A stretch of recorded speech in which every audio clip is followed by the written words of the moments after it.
Hello everyone, সবাইকে জানাই শুভ শারদীয়ার তৃতীয় শুভেচ্ছা। দুর্গাপুজো তো চলেই এসেছে, আর তারপরেই দিওয়ালি। এই পুরো মাসটাই কিন্তু ফেস্টিভ সিজন, আর এই সময়টা নানা রকমের খাবার খাবার চল রয়েছে।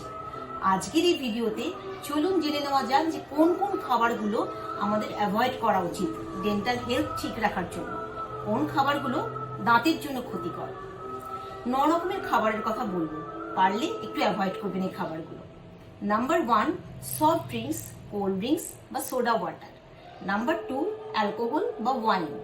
নাম্বার 3, হোয়াইট ব্রেড মানে সাদা পাউরুটি। নাম্বার 4, কফি, বেশি কফি খেলে দাঁতের ক্ষতি হয়।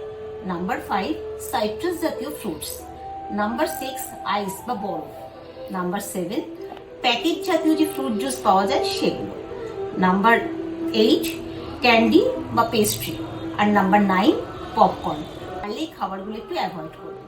পুজোটা ভালো করে কাটান। দেখা হবে পরের ভিডিওতে। ততদিন সুস্থ থাকুন আর দাঁতের যত্ন নিন। নমস্কার।